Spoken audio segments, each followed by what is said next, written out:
Você está sintonizado no programa Agenda Econômica. Hoje nós estamos examinando aqui os efeitos da desindustrialização, essa tendência da economia brasileira de reforçar o seu perfil agroexportador. Nosso convidado é o senador Cristóvão Buarque, do PDT, Partido Democrático Trabalhista, do Distrito Federal. Participa do programa meu colega jornalista Paulo Acriso. Senador, o senhor já mencionou a questão da tecnologia, mas essa relativa atrofia em matéria de inovação tecnológica precisa, digamos, precisamos dar um mergulho para entender as causas disso, né? Porque, veja, há estímulos, né, aos centros de pesquisa tecnológica. No entanto, todas essas linhas de pesquisa que se fazem, elas giram em torno de setores industriais dominados por grandes empresas transnacionais, que só permitem que os resultados dessas pesquisas, né, sejam benéficos aos seus centros lá na metrópole e nunca na periferia, digamos assim, mesmo que algo seja feito aqui. Talvez isso esteja explicando, digamos, essa relativa atrofia do que estamos registrando aqui em matéria de distanciamento, né, em desenvolvimento tecnológico. Qual é a sua visão sobre isso? Deixa eu lembrar o seguinte, na semana passada teve aqui o presidente do BNDES, que hoje talvez seja o maior banco de financiamento, investimento do mundo, tirando um ou outro. E eu fiz uma pergunta a ele. Ele, olha que eles têm colocado dinheiro para valer. Perguntei, quantas patentes surgiram dos investimentos que vocês fizeram? Ele não deu nenhuma. Não respondeu? Não, respondeu as outras coisas, esqueceu isso. Claro, a gente faz mais de uma pergunta, eu fiz diversas. Porque não surgem as patentes. E quando não surge patente, nós ficamos dependentes das patentes dos outros. E aí sim, nossa indústria fica atrofiada, faz o que eles querem que a gente faça, e não o que a gente quer fazer. Porque não é... A maneira de fazer nós não temos. Recebemos, pronto. Eu me formei em engenharia mecânica. Uhum. Quando eu fiz engenharia mecânica, eu achava que ia projetar produtos, projetar indústrias. Eu descobri, pelo menos em Recife, que eu ia ser um capataz urbano. Eu era contratado só porque falava a língua do operário, porque o resto estava tudo desenhado e pronto. Alguns setores isso mudou, como mais uma vez a Embraer. Aqui e ali tem um setor que inova, mas no conjunto o Brasil não é um país que tem a mentalidade de inovação. E aí por quê? Sua pergunta. A causa básica, não é a mais próxima, é a educação de base. Cada vez que um menino não tem a chance de terminar o ensino médio, é um cérebro perdido para a inovação. Aí diz, não, eu conheço um inventor que não estudou. É verdade, mas é um ou outro gênio. No conjunto, não se inventa mais se você não tem uma boa educação de base. Uhum. E aí você não pode jogar fora um cérebro. O Brasil joga fora 60% dos seus cérebros, porque só 40% termina o ensino médio. E se você levar em conta a qualidade, eu diria que só 20% que termina o ensino médio no Brasil tem uma qualidade suficiente para ser um bom aluno universitário, chegar à alta tecnologia da ciência e da tecnologia. 20%. É como, imagine, se para cada 100 poços de petróleo que o Brasil achasse, tapasse 80. O que é que iam dizer? Esse país é louco. Mas a gente tapa 80% dos cérebros e ninguém diz que nós somos loucos. Eu queria comentar aqui... Deixa eu fechar só a partir daí. Então, precisa de uma boa tecnologia para não jogar fora nenhum cérebro. Mas não é aqui que vai surgir a tecnologia, não. É daqui que vão surgir os grandes cientistas. E cada um, temos 10 milhões de analfabetos. Eu já tentei fazer a conta de quantos analfabetos nós já tivemos desde a República. É uma conta muito difícil de você fazer. Mas vamos supor 30 milhões, não foi menos que isso. Os que nasceram, morreram, são quase 10 hoje. Quantos cérebros nós não perdemos entre esses 30 milhões? Se só 1% fosse inteligentes, eram 300 mil. Se 1% dos inteligentes fossem gênios, 3 mil perdidos. Isso é analfabeto. Mas analisamos aqueles que estudaram, aprenderam a ler, fizeram até a 4ª série, ou até a 8ª, ou até o 2º ano do ensino médio. Não receberam a base necessária. Depois disso, a gente precisa de uma universidade boa. Mas boa tem que ser diferente da que sempre foi. A universidade boa é aquela que hoje é capaz de casar com o setor produtivo sem ficar dependente dele. Porque se você atrelar a universidade ao setor produtivo, a universidade só vai fazer o que o setor produtivo quer. Não pode ser assim. Mas tem que ter uma relação de contato, de intercâmbio. De repente, a universidade quer fazer uma coisa, por exemplo, fontes alternativas de energia. Vai ver que tem um empresário que quer financiar isso. E isso é importante para o Brasil. E isso é importante se a universidade quer. Aí casa. Então você vê, o que é que precisa para ser um país inovador? São 5 coisas. Uma boa educação de base, aí o Brasil precisa fazer uma revolução. A gente melhorar a educação que está aí não vai resolver. Isso é uma coisa que eu brigo sempre. A gente precisa fazer um outro sistema educacional, que eu chamo de federalizado. De tal maneira que esse sistema aqui vai crescendo e esse vai diminuindo. Esse aqui não tem condições de melhorar suficientemente. Está degradado, viciado, combalido. Não tem como. Jogar dinheiro no atual sistema educacional melhora, mas não revoluciona. Feita essa revolução, tem que reformar a universidade. Eu até chamo refundar. Tem que fazer a universidade do século XXI, como Darcy Ribeiro tentou fazer nos anos 60. Depois tem que ter institutos de alta tecnologia, mas não pode ser 1 ou 2, como nós já temos. Tem que ser um para nanotecnologia, tem que ser um para estudar o cérebro. No cérebro vai estar grande parte das coisas do futuro. Por exemplo, os aparelhos médicos para fazer mover um braço paralisado. Está aqui isso. Você tem que conhecer o cérebro. E tem um grande brasileiro fazendo isso, mas no exterior. Embora tenha montado uma filial em Natal, no Rio Grande do Norte, que é o Nicoleles. Você precisa criar centros para tecnologias de energias alternativas. Vai ter que ter, não tem jeito.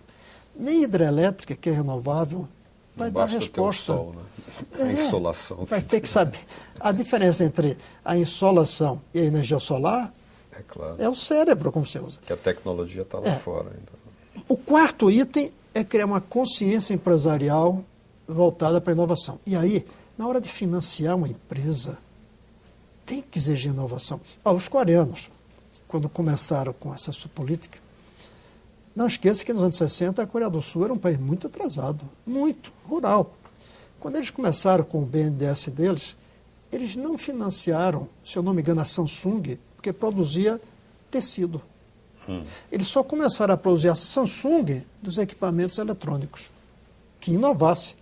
Eles não produziam para copiar um produto, eles produziam para desenvolver um produto. 4 coisas, né? E a 5ª é criar um entorno favorável, erradicar o analfabetismo de adultos, criar bibliotecas, como eu tenho dito, colocar um computador em cada uma dessas casas do programa Minha Casa Minha Vida. Hoje um computador numa casa é tão importante quanto o telhado. Eu defendo botar um computador e 100 livros, como fez Chaves. Chaves, na Venezuela, distribuiu para todo o país uma caixinha assim, com 100 livros clássicos da língua espanhola. Ficava ali na casa. Aí alguém disse, o cara vai vender. Bem, se um vender o outro, não faz mal. E antes de vender, ele pega, ele vê. Então tem que criar essas 5 coisas. Uma revolução da educação de base, uma refundação da universidade, a criação de institutos de alta tecnologia, como Montenegro, um brigadeiro, fez em 1950, lá em São José dos Campos. Deu certo. Criou o ITA, né? O ITA. E como os militares fizeram com o Embrapa. Tem que mudar a mentalidade empresarial e tem que criar um entorno favorável de cultura, que permita que todo mundo seja um pouquinho sintonizado. Senador, o senhor comentou que o Brasil já fabricou, já produziu aqui componentes importantes de telefones celulares e de aparelhos de televisão e hoje não faz mais. Um fato recente que eu gostaria que o senhor comentasse, que o que aconteceu na China agora recentemente, numa fábrica da Foxconn na China, que fabrica componentes para a Sony, também para a Apple, componentes de iPads, iPhones e outros que tais, e em que são frequentes as queixas trabalhistas. Houve uma repressão muito grande anos atrás, em que 20 mil soldados reprimiram violentamente uma greve, as condições de trabalho são bastante criticadas, o trabalho é a preço vil. Esse não pode ser um preço exagerado para transferência de tecnologia?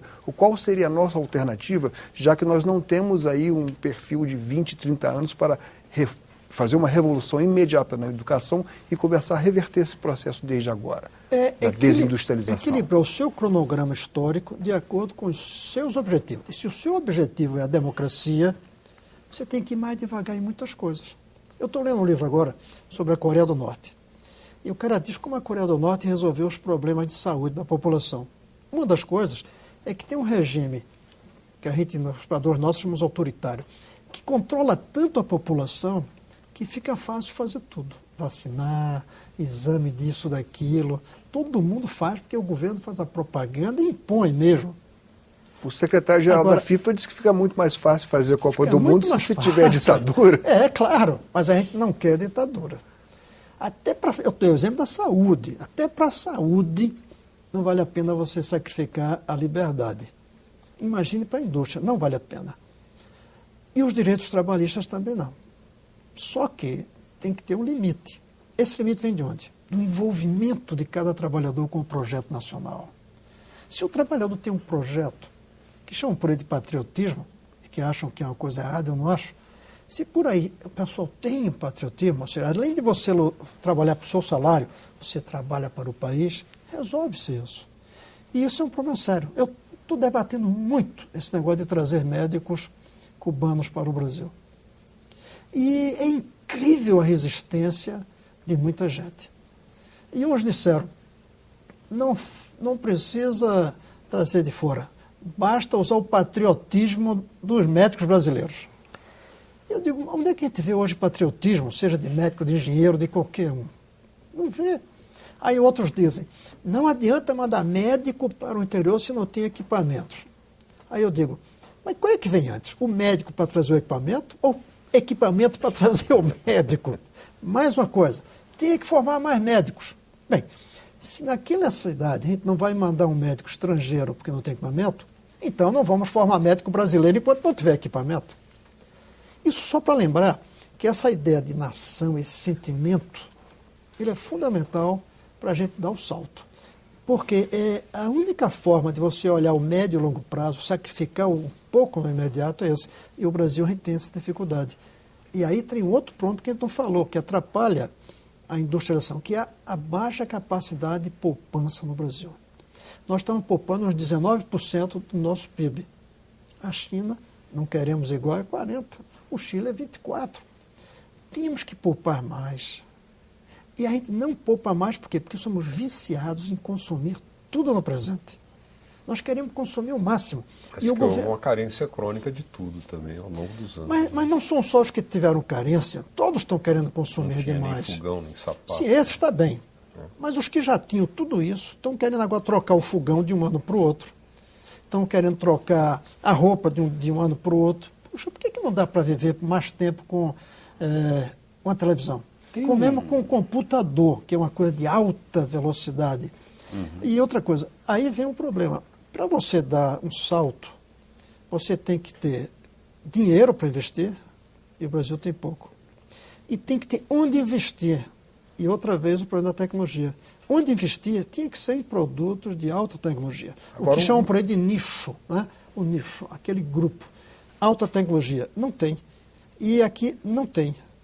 E aí a gente fica para trás. Agora o governo, senador, voltando à questão da desindustrialização, o governo preocupado em alavancar novamente a industrialização, tem feito algumas medidas, né, nos últimos anos, um conjunto de medidas para estimular o setor industrial. Por exemplo, no primeiro pacote foram liberados 50 bilhões de reais. No segundo, 8,4 bilhões de reais para compras governamentais, associava a compras governamentais. E no terceiro pacote, o governo liberou mais 45 bilhões em investimentos os resultados esperados ainda não aconteceram.